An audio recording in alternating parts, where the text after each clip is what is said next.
It's pouring down with rain, and it's We have a not. wet qualifying It's session, a boys and wet girls. qualifying session, and it's absolutely chucking it down. I do apologise that my stream literally just went off in a complete blur, which is a bit of a mare, but still, we're good. We are definitely good. So, Shane, you must have driven here on the F1 game, driven in the wet in Brazil. Loads of off camber corners, loads of very hill sections. So traction through sector 2 is going to be key, isn't it? Yeah, so I'm not sure what the race setup's going to be. I don't know whether we're looking at a dry or wet race at the minute. That'll have a massive impact on how the guys set the car up for for the for the race and for their qualifying. If the race is going to be dry, I would have thought that a lot of the guys would be running a dry setup and just trying to put that car up there as far as they can for the race. But we'll see what happens. It's going to be an interesting one. The track is really, really slippy around the center S and all of the sector, sector 2 into sector 3. All of the corners make it a difficult track to drive, especially if you're not running traction control and ABS around here. So it's going to be a massive challenge for some of these guys getting around. So yeah, I do apologise guys with the no sound. I'm going to repeat myself again that my stream literally just cut off before we got into qualifying. So we're most likely to have game sounds going into the race, but you're not going to get any game sounds for qualifying, which I do apologise. So Sanav is coming around here, so going around the track first. So we're looking at Sanav right now, who is also Shadow's teammate. Good result for Williams last week in Mexico. So I would say Williams will be very jumpy for joy right now. Shane, with Interlagos being in the wet, is it very challenging? Oh, massively. You get penalised so heavily in terms of track time for running a little bit wide on one corner or just outbraking yourself a little bit. So these guys are going to have a massive job ahead of them today to try and keep that car on the track and keep the balance of the car within the limits of the circuit. And also been in the wet conditions as well, like I said before, Sector 2. Traction is going to be on point. Would you say Sector 2 will make the make or break lap, especially in these conditions? In the wet, definitely. You have to run. If it's a wet race, I'm not sure what the race is yet, guys. So if you're listening, if you could let us know in the chat so we can discuss it. Wet qualifying, you need wing. You need wing to get the traction down on the circuit. There's absolutely zero grip. It feels like you're driving on ice. In the rain, in the dry, it's you can go for a lot lower downforce setup, and you'll get rewarded on the three fast straights. So it's going to be interesting to see what people go with. Of course, with the make or break, we had to talk about yesterday's race, of course, in Sakhir. George Russell, an impressive debut, put Valtteri Bottas to shame. We were all gutted. We were all happy for Sergio Perez, but the main story was for George Russell. How heartbroken when you saw the results yesterday. Oh, of course, watching it live, I was extremely angry at Mercedes' lack of knowledge in the pit stop. But it's been and done. George Russell's proved what he's got, and it's obviously it is a lot to do with the car, but the driver's still got to do it, and the measure of that is against your teammate, and Bottas didn't have any answers for him. So well done to George, and I'm hoping to see him in the top team in 21 or possibly definitely 22. I would have said. Yeah, definitely. So here comes the drivers that coming in. Gaming Feast posted a 19-2 on the scoreboard. Bannister is racing, by the way, if you want to know. So Bannister is racing, which is good Brilliant. news to see. He's, of course, fighting Shallow Lancer for that P6 in the championship. We've got Snellweg, who's one of our championship contenders, about to come through across the line. Of course, being in the wet, being Brazil, brings back so many memories. You figure Fernando Alonso's and Mark Webber's accident many years ago. You talk about Hamilton's first championship here in Brazil in the wet. Brazil has got so many classic memories, would you say, Shane? Oh, absolutely. It's a legendary track that we've been racing at for many of years now, since 73, 74. So one of the classic tracks, and still is. It provided so many special races. Let's go to Calvin's putting a 19.3 on the boards. He's really Calvin's found something that we don't know. Calvin's improved so much, and you gave up your GP4 hats to go into the Renault for the season for GP3. How much has Calvin improved now? It's unbelievable. Oh, absolutely massively. Yeah, when he joined, he was sort of finding his feet, making a few errors, but he's definitely been putting a bit of time into that house, and he's really come a long way over the last few races. And he's down, of course, on the lap, of course, going through the second sector behind Fanny line. I got a very interesting comment from Matt G, by the way, Shane. And it says this, Dan needs to outscore Snellweg by 7 points to take the championship to the final race in Abu Dhabi. So Dan needs 7 points to go in to take it to Abu Dhabi. It is possible, but Snellweg is on a different level. Yeah, it is possible. It's going to be a long race, though. I mean, for Snellweg, the most important thing for him will be to finish with some points. With Snellweg says it's going to be a dry race. That's brilliant. Dry race, that's class. That'll be a good fight. Have you seen the time for energy? Oh my goodness! 1,000th of a second completing energy down and gaining things. That's incredible. That is the fin on the rear of the car, isn't it? That's ridiculous. That's so close, so tight. So here comes Psychomich, who was your former teammate, of course. Psychomich is always the audacious one, isn't he? He's always the audacious one in strategy at the start of the race, isn't he?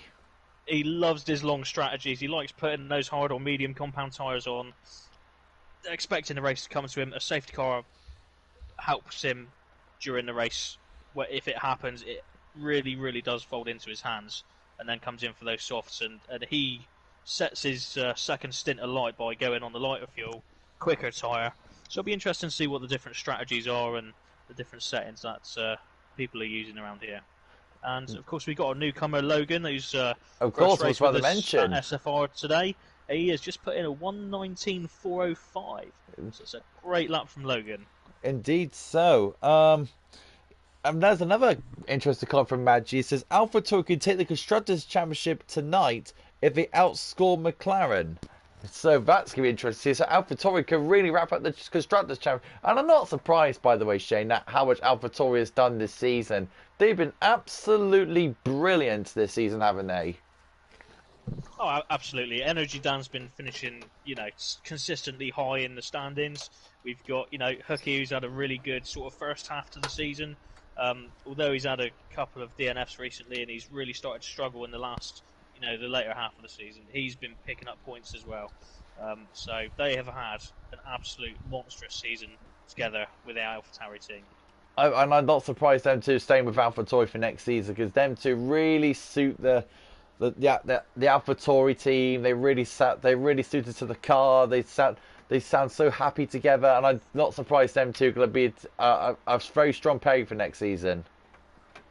They definitely will be a force to be reckoned with for next season if they both stay in GP4, mate. Definitely. I think they'll definitely stay in GP4, and they'll probably go for GP4's championships. You never know. They could be possibly fighting for the championship, but you never know about these new drives coming in as well. Sonic Hawk is on a lap. He's coming in towards the main straight in the Ferrari. Let's see what Sonic Hawk can do in this car. Sonic Hawk has had a very stellar season, of course. Is doing extremely well. Sonic Hawk puts his car into an 18.9. Beautiful lap for Sonic Hawk. Great lap, Sonic Hawk. Now, with it being raining, we don't know whether that track is drying out yet. It still looks pretty wet. AlphaTauri slipstreaming. Hookie's gone past Dan, and Hookie will put himself possibly a faster time. No, it's a bit slower. So yeah, you were saying Calvin 1:18.6. Oh, wow! Calvin is really turning. Where's this new Calvin coming from? We've got Logan coming out now in the racing point. This is our debutant, and our debutant's gone into the pit. So he was a purple second sector, but I don't think he's very happy with what he's got at the moment. So he's going to come into the pit. We've got Snellweg about to finish a lap, puts it in 7th, reasonable 19.7. Bannister has spun in the centre S's, so he'll come back on circuit very soon. We also got Sanaf on the lap. Look at Shalalan, so really liking to the track in P6. He's doing supremely well. And Shalalan says, with a podium last week, he's going to be very bouncy at the moment. Yeah, Shadow Lancer, we've had a few practice sessions around Brazil leading up to today's race. He has got some good pace around here. He's very consistent. Just got to keep that car on the circuit. He pumps in some good race times. So Oh, you can see what he definitely. can do. We got a lovely comment from Mod. Evening, boys and girls. Who's the new guy? And Maggie says the Rage of Hunter. Welcome to the comms box, my friend. Thank you. It's good to be watching the race from up here. Yeah. So, are you finding the commentary in the moment for qualifying? You really enjoying yourself at the moment? Oh, loving it. I've got screens up. I'm watching the racing. I'm watching these guys having a good fight with each other to try and get that fastest time out of their cars. Absolutely loving it. The interesting thing is they're saying dry race. The tyre strategy, they get the free choice. All 17 drivers will get the free choice of tyres. So if you're one of them and you want to go for a real good strategy here today, and you got the free choice, what would you like to go for? So you got the fresh set of tyres. You can make a one-stop with soft mediums if you're good on your tyres. I would expect there to be a high likelihood of a safety car as well.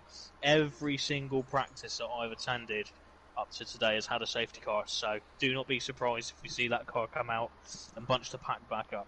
I personally will probably go for either soft, medium soft during the race, but definitely on the fresher tyres you want to start on the mediums or softs and see how you get on. If you qualify on a used set of soft tyres, you may be forced into a two-stop race if your tyre wear is high. And again, that depends on how smooth the drivers are with the inputs on the steering, braking, and under the traction zones, and their setups, how much wing they're running. Would you say for one stop it's going to be, what is it? It could be, they can do a medium soft if they want to, or they can try to be ultra conservative. If you want to be, they can go hard soft. Would that work as well? Yes, you could certainly go hard soft or soft to the hard tyre. I would normally expect Psycho Mitch to go hard soft or medium soft. You know Psycho Mitch is going to go hard soft. It's always obvious with him, isn't it? You say that. We had a conversation earlier, and he might be trying something else tonight. Depends on how he's feeling with his car. I like the sound of that. We'll see what's happening. See, energy down, of course, on a lap, of course, fighting for his championship. He can beat Calvin's 1:18.6. He's on a real good lap at the moment, 3/10 faster. It's just enough to beat Calvin. Here comes energy down through Junction Corner, the place where Lewis Hamilton won his first world championship on the last lap. Here comes energy down, coming towards the line. Energy down, towards the line he goes. It's a 1:18.8. It's so close for Dan, but not just enough just yet. 2/10 off. So it's a very good lap there for Dan. Sonic Hawk is on the lap. We're to the final 4 minutes of this session. Racing Pod is swirling all over the place. Hookie's invalidated. And let's go to Sonic Hawk actually. He's going through the second sector behind his teammate Racing Pod. So he's doing really well for himself at the moment. Logan, the new guy, he's in 7th place at the moment. He's doing very well for himself. Both Red Bulls, 4 and 5, doing extremely well for themselves as well. With Racing Pod out the way for his teammates. And Sonic Hawk, see he can try and put himself more up the field. Let's see if he can make 3/10 on energy down. What is his second sector going to be? It's going to be a 1, and look at that, 4/10 faster than his previous. So Racing Podge is doing the business in his Ferrari. Can Racing Podge get this Ferrari car up the field and past energy down? It's looking quite quick at the moment. It's a 10 fast. He's gone a 10 faster. It's down on his lap, and Racing Podge. Oh, Sonic Hawk, an 18.5 dead. Lovely work from Sonic Hawk. Calvin will have to respond to that. Energy down. He's going to respond very soon. And right now, Sonic Hawk on a charge. That's a great lap by Sonic Hawk. Really well played out in the wet field there. We've also got Bannister, I've noticed, who's come out on intermediate tyres. So maybe that track is drying out a little bit, Oliver. Say again. We've got Bannister on the intermediate tyres. So maybe this track is drying out a bit. So Bannister is on the intermediate. So let's have a look at his sector times. We want to see a second sector, but I'm very interested to see how that will plan out. So let's see if Bannister can do. He looks like he's slightly struggling, but that might be due to the wet conditions. He's really slowing around in that car. I don't know if the intermediates is right for this point, do you think? So if Bannister, see what he can do. Yeah, it's not intermediate period. It's not the intermediate. Yeah, it's not intermediate tyres. Yeah, he's Bannister. gone too early thinking it's going to dry up. But hey, he's got time. Has he got time to put another lap in? We've got 2 minutes left. 2 minutes left. I would say so. If you can get out there quite quickly. So we've got drivers coming around at the moment. Similar, or are they miles off? It was a second slower than his previous. It's not time, is it? It's not time. Yeah, let's see what Bannister can do. Let's see if Bannister can actually get himself in and actually put a new set. Where is Bannister actually? Bannister's gone round. Bannister's gone round again. He's not got enough time to get in, get a new set of boots on, and go out again. Surely, so. No, he's gone 6 cents slower than his previous. So we're looking at Calvin. Calvin's on an outlap. Calvin is on an outlap. Let's see if that let's see the Haas car can really do the business. And Bannister has got enough time to do another lap, so he has got another opportunity to see if those inters are going to work. Oliver's retired from the session, retiring in the pits. He's done enough for this part. Good work through the centre. S's from Calvin. Lovely, lovely entry point to the second part. So Calvin, of course, in very fine form. And look at that. He's 81 thousandths faster. Gone purple in the first sector. He's 1/10 up. This is going to be a great lap by Calvin if he can keep this pace up. Look how much speed he's carrying. Go through turn 4. It was absolutely on point there from Calvin. These last guys to cross the line are going to get the best laps in. This track is slowly drying, I think. Indeed so. So Calvin going through this second sector. This is where it's like a roller coaster. It's winding and going up and down, up and down. Calvin going into that would be great, yeah. Oh, fucking hell.